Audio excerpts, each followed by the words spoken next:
Welcome back to our next iteration of our lecture series on Entrepreneurship through an interdisciplinary lens. As usual, there are a couple of pragmatic announcements at the beginning, and also one heartfelt apology because unfortunately we had to cancel our session last week. So since our presenter unfortunately was called away at very short notice, he was actually out of the country, so we do apologize for that. But we kind of doubled down on that with two speakers today. But before we get to our core unit today, there's two items of housekeeping I briefly want to highlight.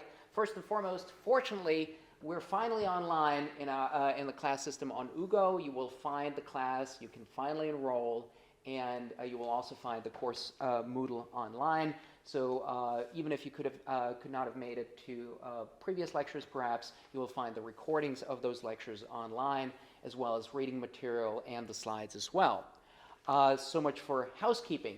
Today, last two sessions, we focused a little bit more on the practical dimensions of entrepreneurship with our partners from the Entrepreneurship Center. Today, we're kind of switching tack a little bit, and we focus more on what we actually set out to do, also to bring a more humanities perspective to the topic of entrepreneurship. And we have two wonderful speakers with us today who'll do that. First, we've got Professor Roberta Maierhofer with us, who's got a background in American studies, but she focuses specifically on inter-American studies, also aging studies, among other things, and also transatlantic cooperation in education.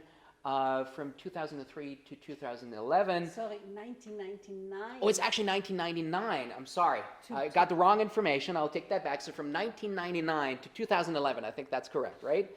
She actually served as Vice Rector for International Relations at our university, and since 2007, that is, I think, correct, right? She's been Director of the Center for Inter-American Studies here at our university. And our second speaker today, who just recently joined our university, is Dr. Cwik, who earned a PhD in history, who's actually an expert on Latin America, inter-American studies, primarily Atlantic global history, Latin America, Caribbean studies, African Latin American studies, social and economic history. So we will have quite a bit of a historic perspective today. And they'll tell us quite a bit about how we can understand inter-American studies through the lens of entrepreneurship, doing inter-American studies as entrepreneurship also, and Latin American history through entrepreneurship. Hopefully I got that right. Okay. And having said that, the floor is all yours. Thank you. Thank you very much. Okay, so I'm just going to frame the talk that Cwik will be presenting in terms of where this research is taking place. And what I want to do is to just introduce briefly the Center for Inter-American Studies. As Steve Rabich already mentioned, the center was established in 2007 as the follow-up of the first university-wide research evaluation that took place, where the humanities came to the conclusion that everything that has to do with North, Central, and South America should be, and those were the words of the evaluators, bundled and coordinated. Now, already those terms are talking in a more vague level of what that means, and as it was the first research evaluation that the University of Graz had, there was also a certain impetus to do something with the outcome of that evaluation, and therefore the Center for Inter-American Studies was established in 2006, and we started our work in 2007. At the time, we were actually called the Study of the Americas, and it already proved one of these issues that we come back to again and again when we do inter-American studies is the aspect of names, of definitions, of what it means when we talk about something. Because the Americans sometimes is a code word for Latin America.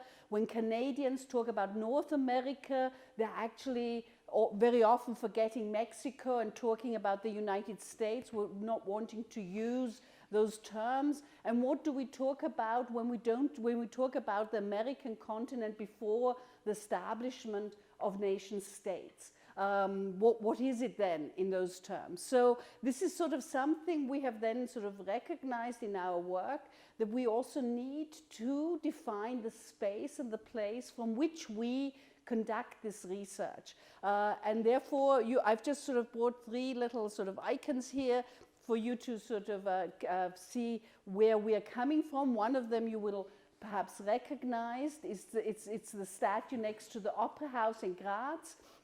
And it represents the Statue of Liberty, but with the sword of Kafka's America, and it already brings in where we're trying to sort of look at this American continent from a humanities and social science perspective in terms of our own European grounding. Therefore, also this framing of Christian's talk in terms of saying where are we starting off when we look at the American continent. And in the middle you can see sort of one of that was our poster at one of the first days of the humanities here at the University of Graz, and it's still, you can see the study of the Center for the Study of the Americas, and I always think it's important to put our own academic research in a historical timeline. It does make a difference if you do the research now or 10 years ago or 20 years ago. And we used Waldo Frank's definition here, the seeking of, the looking for, the researching in itself as a process, as what it means to be in an academic pursuit of understanding what the continent is. So we all go forth to seek America, and in the seeking we create in the quality of research shall be the nature of the America that we created, and that very much looks to this aspect of the question of methods, the question of approaches, the question of academic backgrounds. And I myself, I'm a literary and cultural scholar. Christian is a historian, and we also have a colleague who works in sociology, in order to sort of create a kind of collective brain, and also not just say this is what we're doing, but this is what we're not doing, and opening out the gaps for other research in terms of students and other colleagues to join us. And this is, of course, also for the students an invitation to come seek us out. We're not necessarily central, so we have to be sought, similar to the quotation of Waldo Frank. We won't perhaps sort of focus immediately on sort of being in the presence of the academic centers, but we are sort of offering an understanding of research and scholarship in terms of this creation and the creativity that is possible. And I've also put the maps here because, of course, in terms of cultural studies approach, one of the first questions is, who is saying this? Where is this being said, and when is it being said? So this is sort of one of the basic understandings of cultural representation, and therefore a map is actually a good way to sort of question what are we talking about when we talk about America, when we talk about the question of the historical perspective, but also when we're talking about it as a figment of imagination, similar to the statue that we find here in Graz, where the Statue of Liberty on one hand is recreated in very sort of clear measurements, but at the same time it's already pointing to our European perspective in what we are sort of associating with the words, the definitions, the concepts behind it. And we sort of have a certificate in Inter-American Studies, and we of course welcome anyone to sort of pursue that, and we can sort of also be a hub for this interdisciplinary and an international sort of perspective that we are presenting here. And where one of the difficulties, of course, and students and colleagues will understand this well, is that we live, of course, in academic spaces that have defined scholarship in certain boxes, in certain organizational structure. And one of the aspects is to understand that the organization of one's studies is also something created.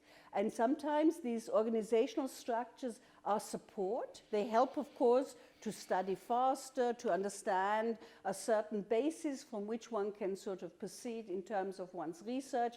But at the same time, there are, of course, boundaries and definitions that are already given. And therefore, one of the important aspects, I believe, in academic scholarship is also to question those boundaries and to sort of ask, where do we sort of restrict ourselves through the academic organization of fields and disciplines.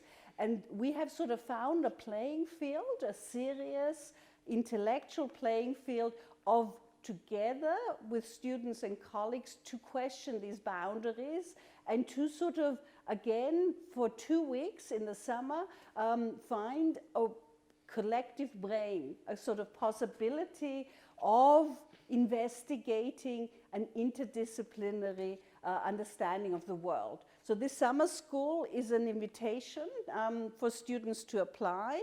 And this year we're going to talk about stability, security, and happiness, state, society, religion. And this aspect that we always do at the summer school is to question what the individual is in terms of the structures, in terms of the organizational aspects. And therefore the state, society, religion stands for these institutions, for these structures, for these concepts that seem so clearly defined but are sort of something that need to be investigated again. And the question of stability, security, and happiness, of course, resonates with what is in terms of the pursuit of happiness in the American context, but it also sort of talks about something that I just was asked to sign, the European Data Protection Law, where sort of this question of stability and security have given us very often sort of a feeling that that'll help to sort of increase our quality of life. But at the same time, this sort of guarantee of security and stability restrict us in certain ways. And the question of what is individual happiness in terms of something when states have suddenly also ministries of happiness, or the question of sort of a guarantee of happiness. What happens when we also put those into structures, something that is actually abstract? And we have asked professors from different countries in an international context to take this theme and develop it in further levels in their individual fields. And this is sort of the seminar structure that you find here, where we come from different disciplines, from sociology, from media studies, economy, Jewish studies, also in terms of music studies in the age and masculinity, and philosophy and sociology to talk about these terms. And I have a short clip, but I'm not going to show it because I think we need the time to go into the historical dimension that I was talking about. But please note that we're willing to talk to anyone interested in this. And we hope, of course, to continue these discussions, not just in a lecture hall and the virtual sort of reception on it when you see this on video, but also in platforms of investigation. Because what we try to do at the Center of Inter-American Studies is not provide answers, but we would like to suggest questions. Thank you.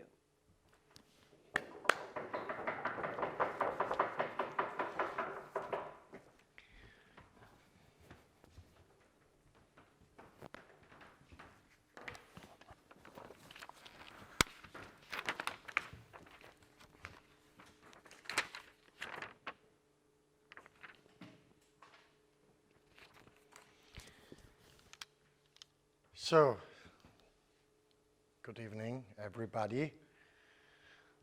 Thank you very much for this introduction. Thank you very much for your attendance here at this auditorium. It's the first time that I'm here in this auditorium. Thank you very much, Stefan and Michael, for the invitation to this lecture series.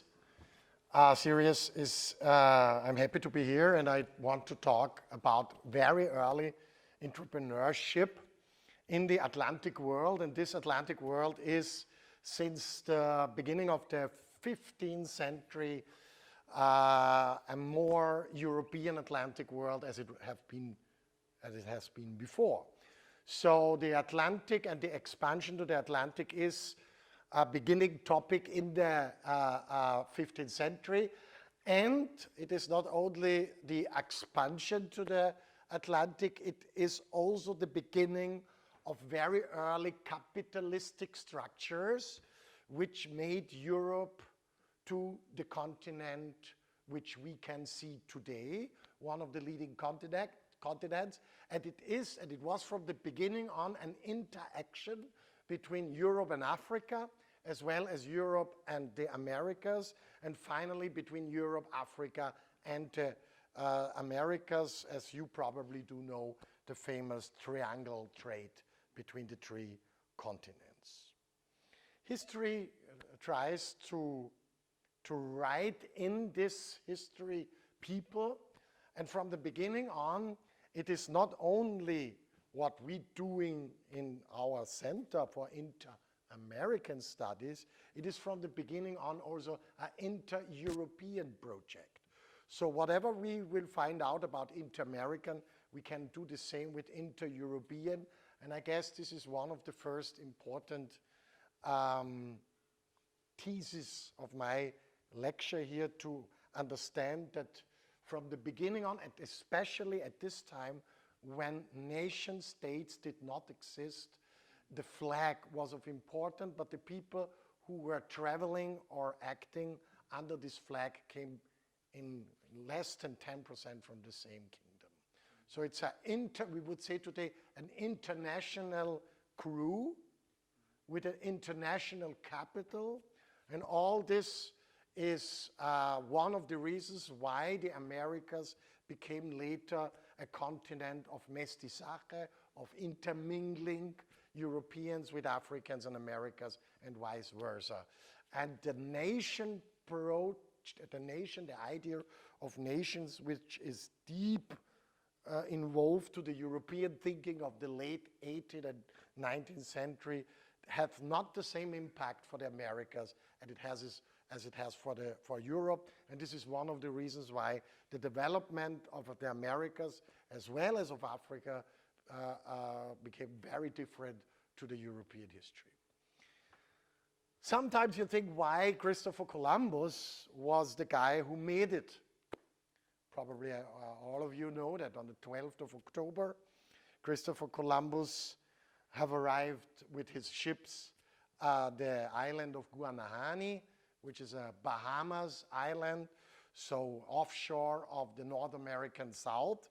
Better say, today you would say offshore of Florida. And the Guanahani island was developed by and inhabited by Arawak-speaking Amerindians or Arawak-speaking natives.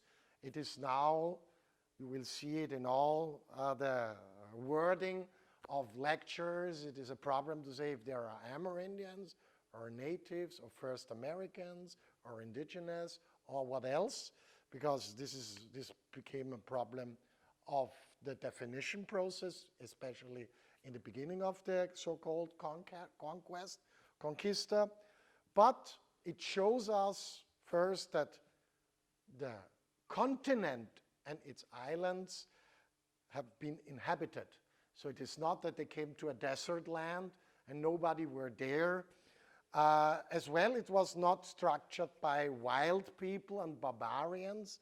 It was well structured politically, economically, as well as socially. So before Columbus arrived, the Americas were well organized. And it is not that you can say we have the right to take it, because this is what the Europeans did. They said they are barbarians, they are wild, they are savage people, so we do have, and they are pagans, and therefore we have the right to take it. It is the so-called, in German we would say, Beuterecht. And this is a often backed up Christian law we are following here. So it was well organized. The Arawaks had chiefdoms, had economy, had also interaction. And when we are talking about inter-American, we have to bring these people also in the debate. Because before the Europeans arrived in the Americas, there was already an inter-American exchange of people. Why the Caribbean is so important? The Caribbean is, if you take a look to a map, which we will do later, the Caribbean is the intersection area between North America and South America. We do have two bridges, the Central American bridge as well as the Antilles as a bridge. The Central America bridge means more that the exchange between North and South America and vice versa was a terrestrial. On a terrestrial way, people were moving by foot, as well as the Antilles was from the beginning on a maritime space with ships going from one island to the next. So it was simple to go from Key West, from Florida to Tobago and Trinidad to the Orinoco Delta. And this is what people did since thousands of years. Archaeology of the last 20, 25 years have wonderful excavations have been made in the last 20, 25 years, which are documenting that from the Otterite period, I talk here about 9,000 before zero, we have a very deep exchange between different islands and continents. And of course, the European historiography after 1492 was not talking about this, because this would fit the native people in an organized structure, and the argument that these people have been wild is not anymore possible. So I would say this is more or less why out of which pensamiento, of which thinking I'm coming from, because I want to connect also so-called pre-American history with American history. And it is not only that this pre is a problem in terms of before 1492 and after. We have still American people, native people on the continent from Canada to Argentine, and they are not, their history is not over. And especially you see this with the current problem of burning down the rainforest of the Amazon. It is the continued history of a war of European as well as also African protagonists against these native people. Columbus came originally, as probably you do know it, from Genova, from the port city of Genoa, which was at this time not only a port city, it was the Republic of Genoa, and the Republic of Genoa had around 300 colonies. So the Republic of Genoa is much more bigger as only the port city you do know today.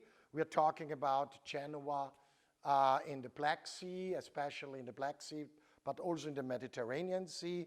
And Genoa, during the days of Columbus, was also organized as an Atlantic colonial power, had already factories on the Canary Islands, as well as some trading stations on the Atlantic French coast, in Flandrian and Brabant, as well as in England. So Genoa had also in London and in Plymouth 2 branches of the Republic of Genoa. And Genoa was a leading nation in terms of ship construction and navigation. So the Renaissance issue, with all this impact of new nautical and navigation instruments, a scientific revolution, that the Renaissance was a scientific revolution, came in some cases also from Vienna or Graz.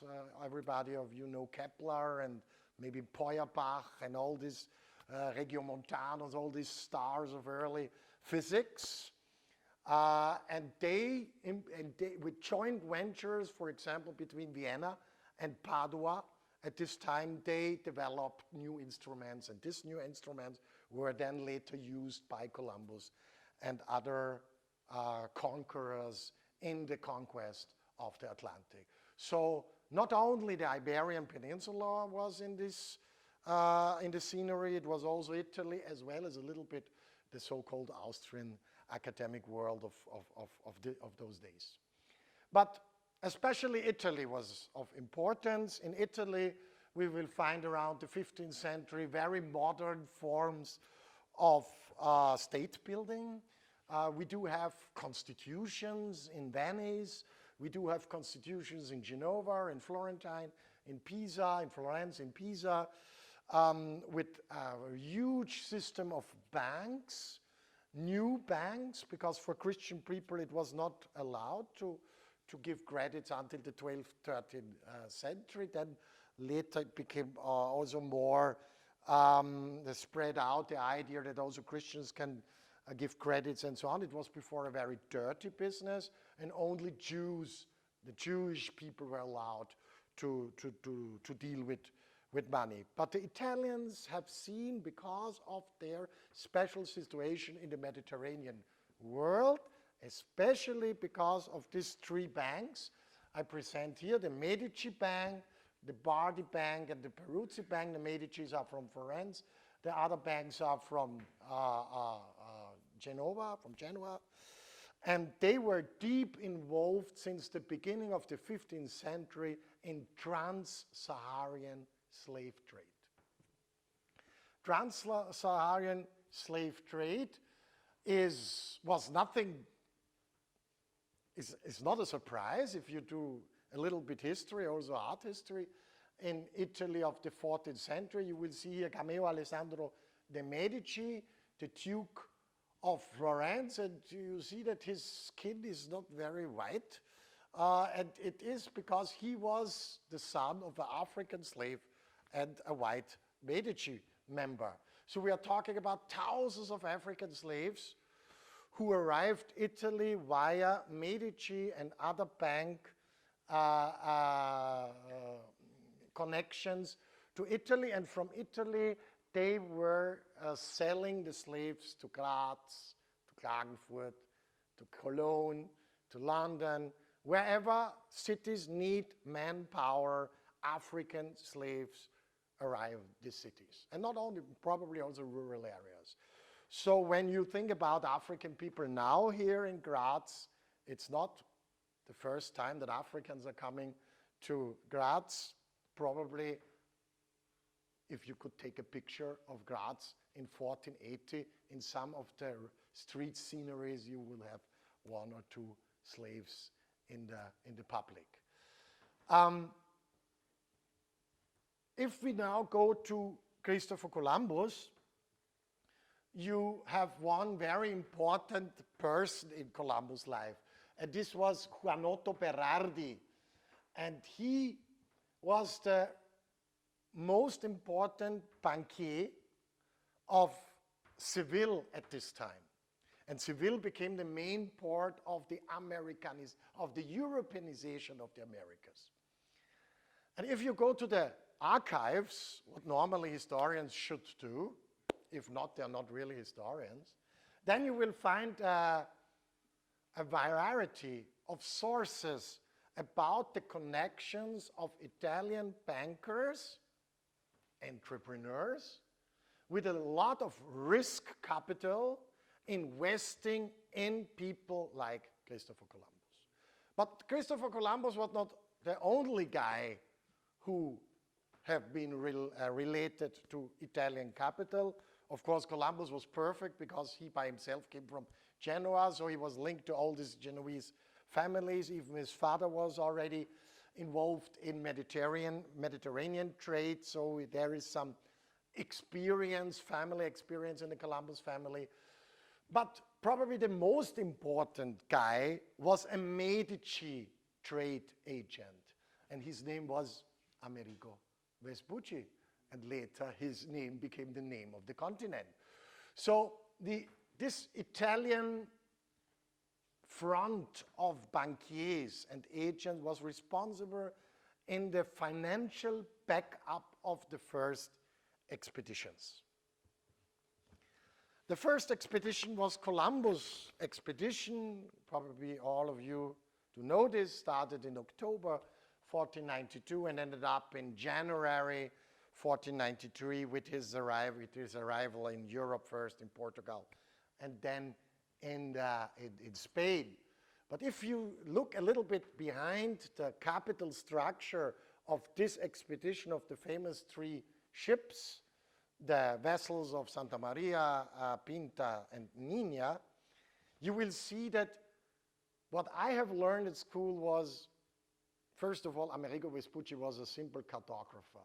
I didn't hear in the school that Amerigo Vespucci was a employee of the Medici company, and he was the director of the Medici branch in Lisbon first, and then he shifted to Seville when Seville became important because of Columbus' discoveries in 1492, and Vespucci arrived Seville in 1495, especially in the year when Berardi died, because the entire hire of Berardi goes directly into the Medici branch, and Vespucci was then responsible for doing the rest of the money of Berardi, investing in new projects, and his first big project was then his famous trip to the Americas in 1499 in the so-called expedition of Ojeda, where Vespucci arrived for the first time with all knowledge behind the continent of South America and began to think about it. Probably this is not only a small island close to Asia, and India is probably not, this is probably not a part of India, but you know that until today we are talking about the West Indies, and we do know that this is far away from India, and the Indians are not from India, and so on. But anyway, we do often errors like this, and we are following continuously these errors. Columbus' structure is simple. 40% of the capital in Columbus' budget came from Italian bankers. But these Italian bankers have been very often for a long time on the Iberian Peninsula, because Juanoto Berardi, you see, is a Spanish name with an Italian last name. So these people began to naturalize themselves because of the advantages to be a subject of the Castilian queen at this time, or later the Castilian king. This time was Isabella, no? Die schöne Isabella von Kastilien. And you see that it started to become that most of these Italian early entrepreneurs became Castilian subjects. So it makes it very difficult to say, if we are talking about Berardi, who was Italian. By the way, Italy is established in 1861 as a national state, so he was not Italian. But if we would say, okay, all people are coming from what is today Italy have been Italians at this time, which is completely wrong, but we try to simplify things. But if not this, because this is what I started, is because it makes no sense at this time to talk about nations. The importance is the flag on the back of the ship, and under this flag you go. But the capital comes from different things. So we have around 5 to 6 Italian investors. The biggest was Berardi. Yeah? They invested in this crazy idea of Christopher Columbus, which was not so crazy because there were circles of especially academics and others who were thinking since decades that this is not possible, what people are talking here about, especially the Roman Catholic Church. But also the Roman Catholic Church knew exactly what is going on. So I wouldn't say that it was this big surprise. But even though you have to invest, especially in a time when the Iberian kingdom had no money, because in 1492 the war against the Muslim kingdom of Granada ended, and the treasurer said, there is no money in the cash, so we cannot support it too much. So Isabella, as well as Ferdinand von Aragon, her husband and her cousin, had not really a lot of money. So you cannot say that the investment for Columbus was a Spanish or a Castilian Aragon investment, because they invested only with 25%. So we have 40% of Italians, 25% of really royal capital,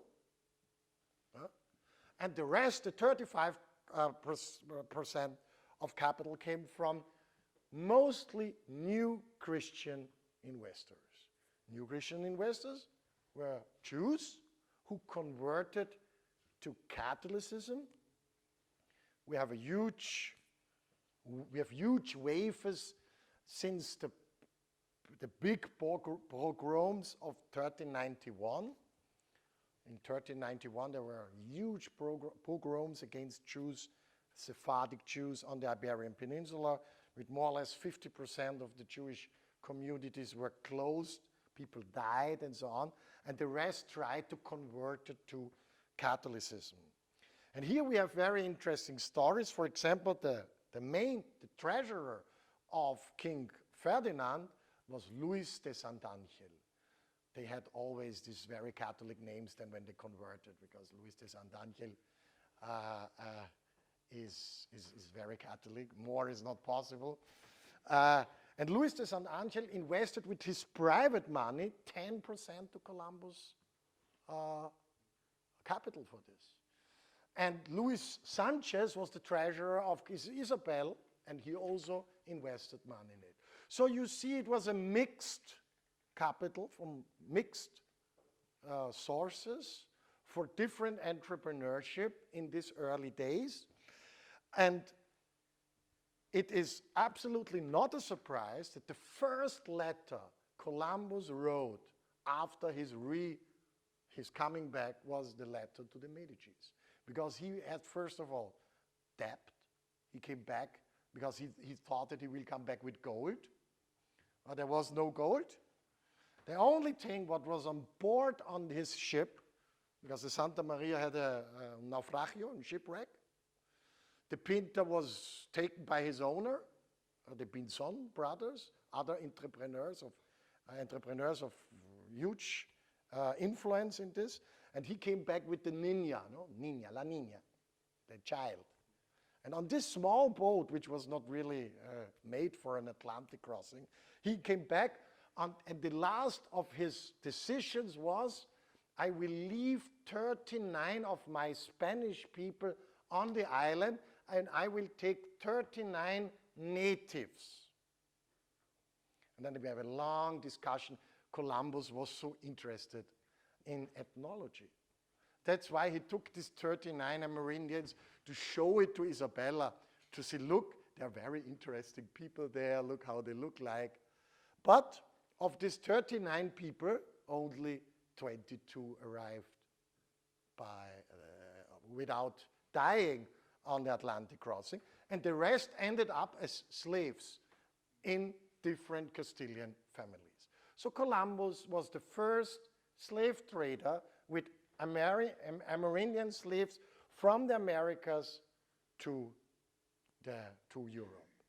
And why Columbus did this? Because he was already a slave trader.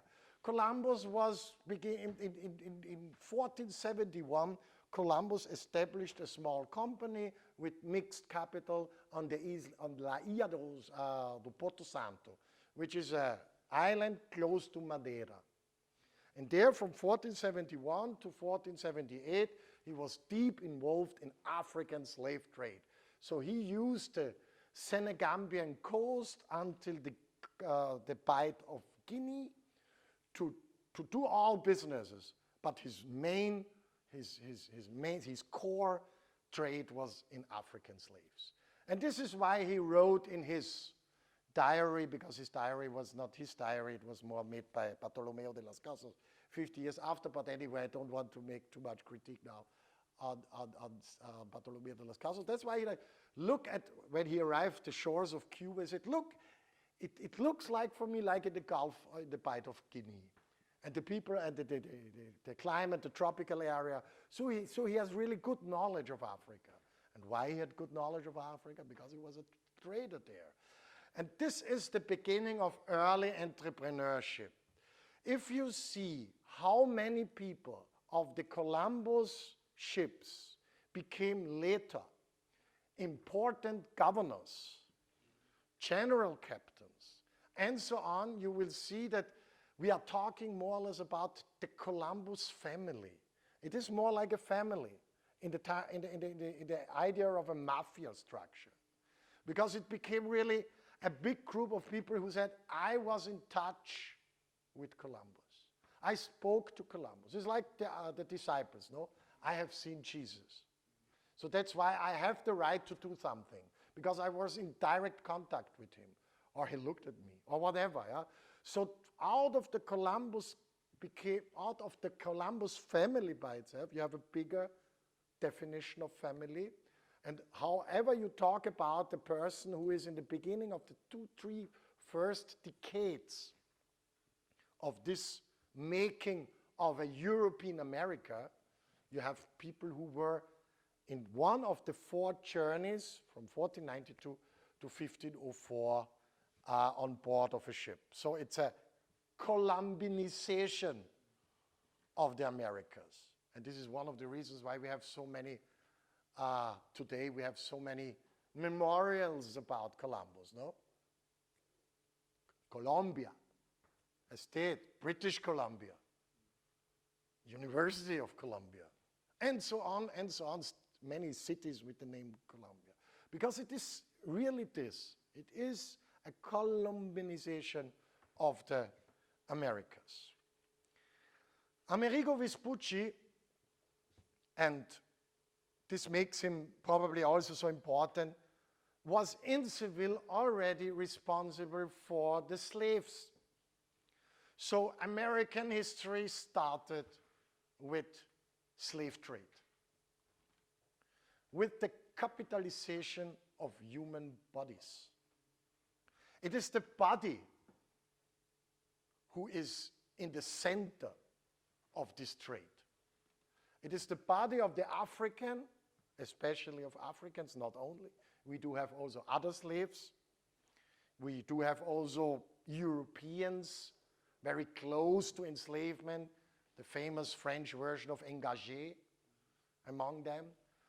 But we have also not only slaves, we have other goods, human goods, because slave, following this definition, is a good, has practically no really law construction behind himself. It's not so easy. I mean, slaves had also rights, but it's a little bit difficult.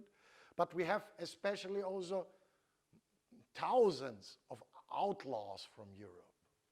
Yeah? Columbus, and this is the big problem of all conquerors, is there is a lack of people from Europe who wanted to go to the Americas. It is not like today, no, where you go in a travel agency and you want to go to Jamaica, for example, or to Cuba, or to the US, or to see Brazil. At this time, nobody wanted to go. Yeah? Because first of all, Atlantic crossing was not a picnic. It was long, many deaths, the ships were often shipwrecked, diseases broke out, and so on. Yeah? The other thing is that the continent by itself was expressing so many wildness. No?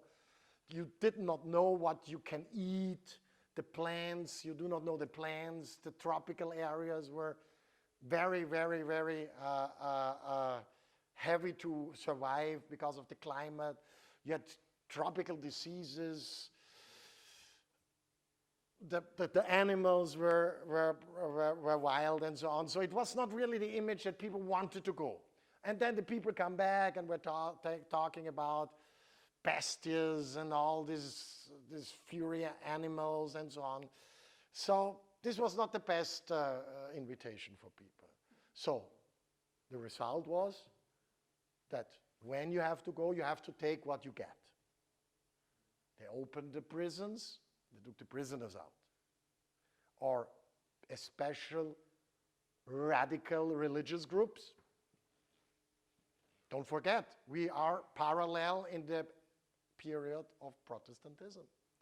And these Protestant groups, out of a Catholic perspectives were radical groups, and they were radical because we're talking about wars. No, immediately in the 16th century we have different wars. No, the Schmalkaldische Krieg, other religion wars, and so on. Then the first religious treaty of Augsburg in 1555.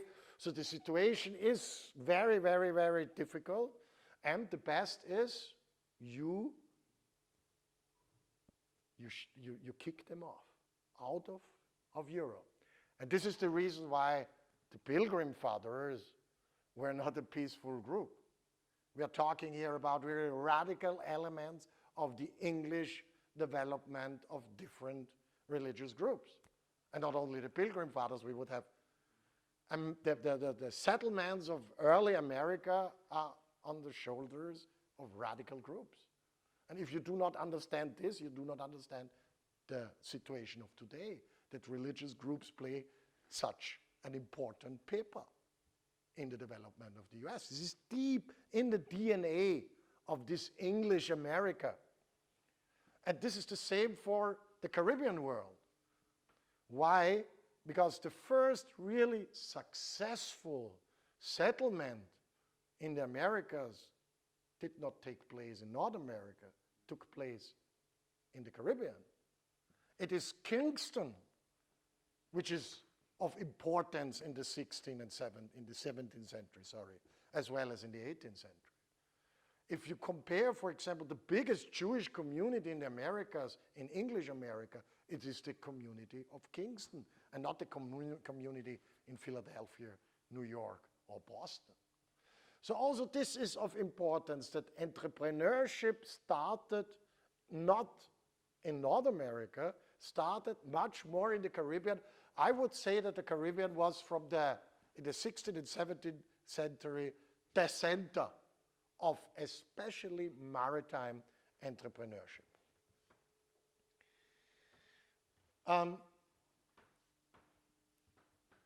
Here I selected out a nice document of showing how the Florentine Juanotto Berardi was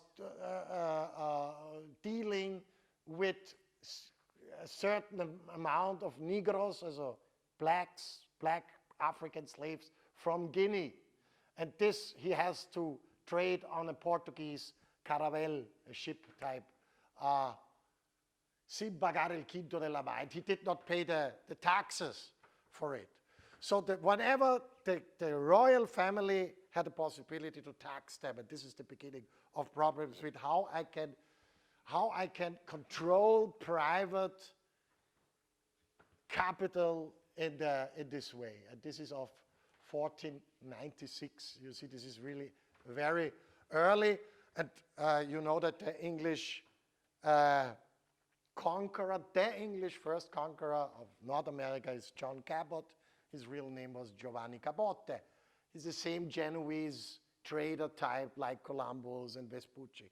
So the first American, this is very interesting, I mean also that the first really American development is Italian, among quotes, because they had really the knowledge, especially also the nautic knowledge about it. Here you see some faces to visualize a little bit family. This is probably the most famous of the Medici family, Lorenzo di Pier Francesco de' Medici, then Amerigo Vespucci, and one of the most famous portraits of Christopher Columbus. But behind all these people, we have capital structures. Finally, we came to slave trade. This is a map of the 17th to 18th and 19th century, but it shows a little bit about what I want to talk here in this last chapter, is that when we talk about slave trade, we have to think about that the first slave trade with the Americas is the slave trade of Native American people from the Americas to Europe, as well as within the Americas. Not all natives were captured, enslaved, and brought to Europe. Many of them were only shifted from a certain region to, especially in the beginning, to two main economical exploitations. One is mining of gold and silver, but this is only the second point. The first point was pearl exploitation in pearls. So America's first cash crow was pearls. And how you find pearls, we were talking a week ago about this. You have to dive. That's scuba diving, but without instruments at this time. And who can do this? Only the people who do know where the pearls are, these animals. So the Europeans used native knowledge, native manpower to dive 10 to 15 meters to the maritime soil to exploit the pearls out, and then the traders, they then distributed the pearls to the markets. Pearls became not only good for itself, pearls were also used as money. So in more or less in this transition period from barter trade system to new capital system. It became so important, especially in this area here, La Isla Margarita, today part of Venezuela, that the city they have established there in 1510 under the name Nueva Cádiz, because the core group of traders came from Cádiz, and they were not really especially, they did not look very long for new names. They duplicated everything with new. So it became New Spain, New Andalusia, New Peru, and so on.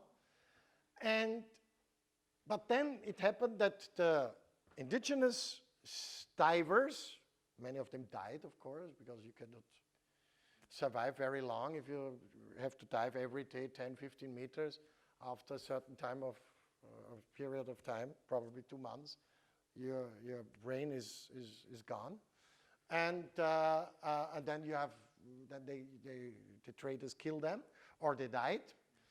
So they substituted the American natives by African divers, and this is where we have the first evidence in 1508 for the first group of African slaves going from the Senegambian coast to the Americas, especially for diving for pearls.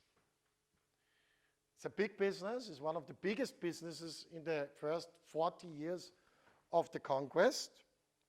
It's part of animal history, but it's also part of this substitution of Amerindian slaves to African slaves. The Catholic Church played also an important role in this change.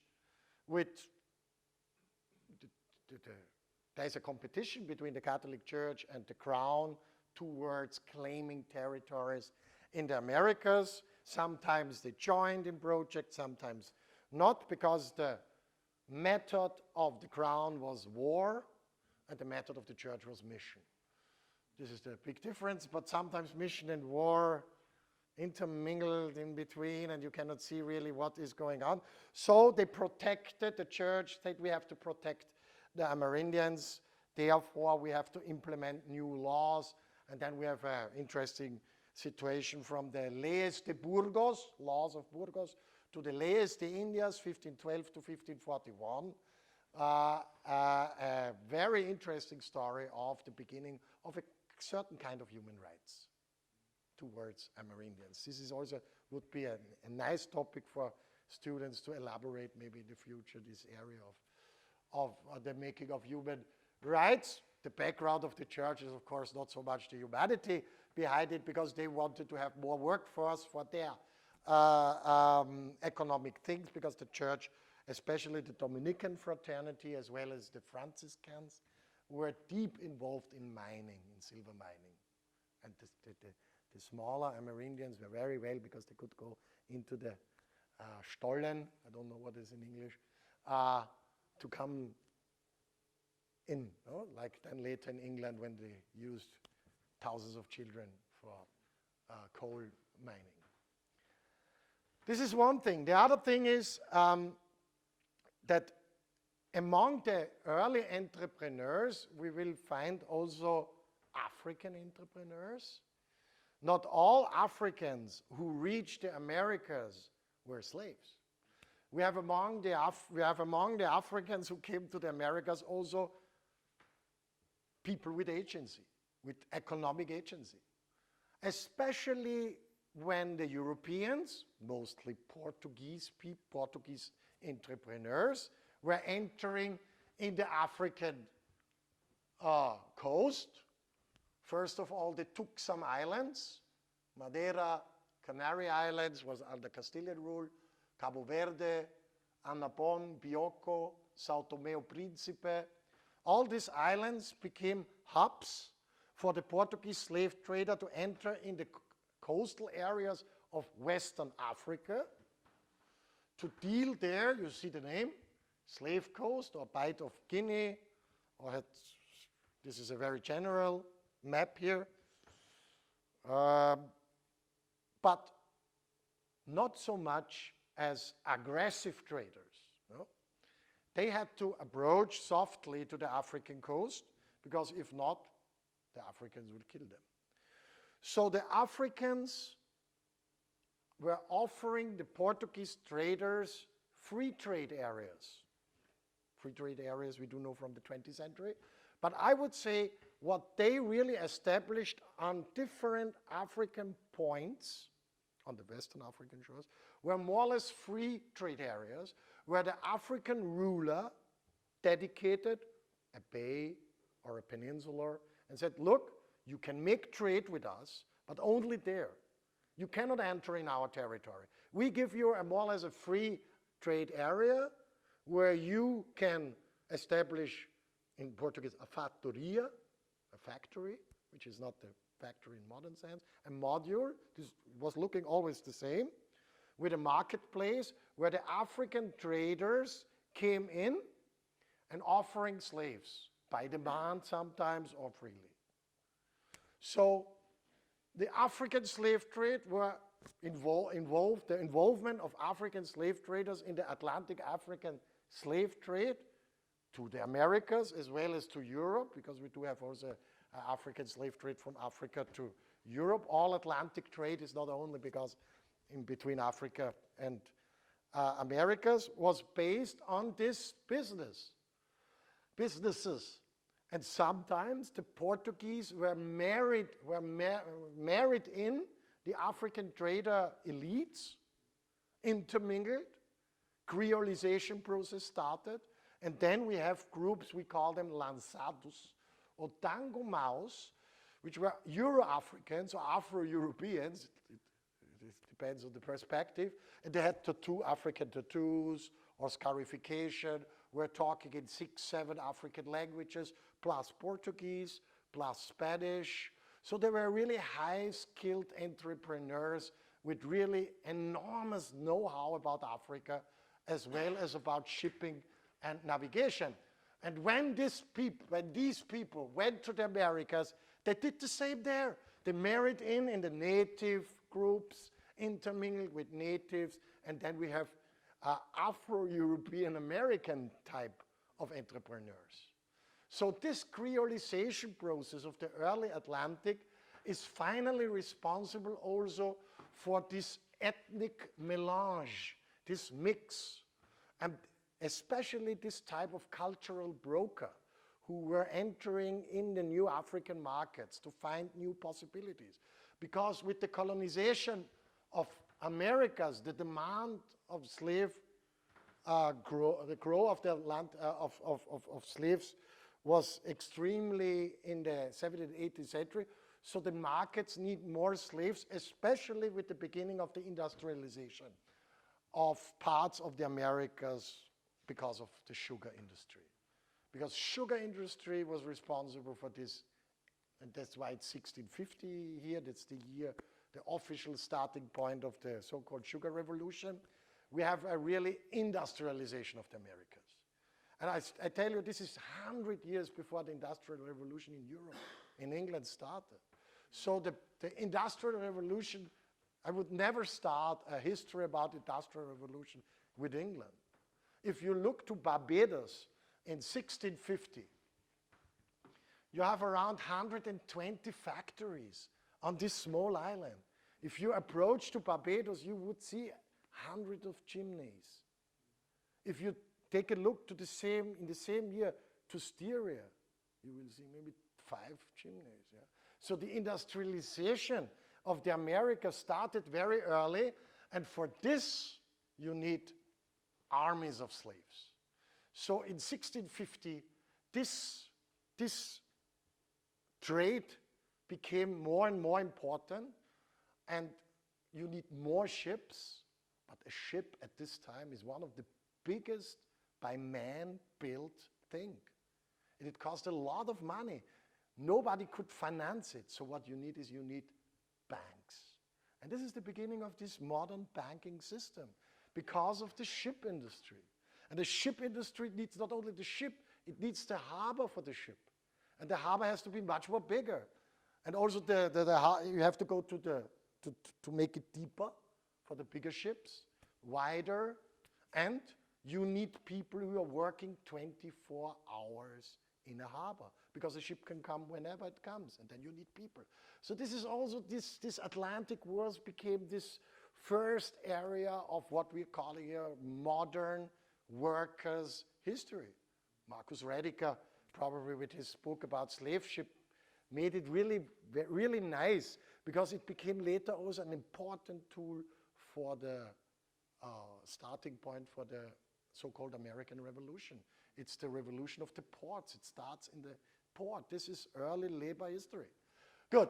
Anyway, I want to end up then with the second thing after the banks is the insurances. You have to make insurances to save this situation. You have to make insurance for the ship, for the goods on the ship, and so on. This is the starting point of enterprises we do know until today, Lloyd's, for example. Insurances, banks are really, on the beginning of this history, a very important tool, and became the backup of what we call capitalism of today. And because sometimes I get asked, what is the role of Germans? Maybe this is also of importance, is the Fugger and the Welser, two companies from Augsburg, which is probably all of you know, it's a town in today Bavaria, became because of the exploitation of silver in Tyrol, especially in Schwarz and Jembach, in the part between Innsbruck and Kufstein, a very important financial and economic player in the Holy Roman Empire. And at this time, we are talking about the 1480s and 1490s. The Habsburg family was deep involved in the political issues of the empire since Friedrich, the Habsburgs had an emperor. Then came Maximilian, and Maximilian's son Philip was not so successful because he went to Spain. He was married to Joanna the Crazy. And he died then in a party night, I guess in Murcia, but I'm not 100% sure.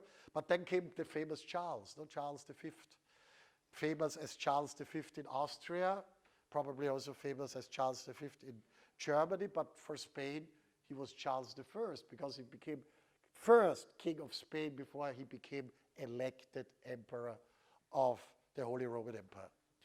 But as a candidate for the emperorship, he need money. That's why he asked in Augsburg, the Welser as well as the Fuggers, if they can finance him, no? Like Heidi Horton and so on. So for elections, right? This is the same system. And the Fugger and the Welser said, yeah, we give you money and you can spend this money for your election rally. Because it started in 1519 and he got elected in 1521.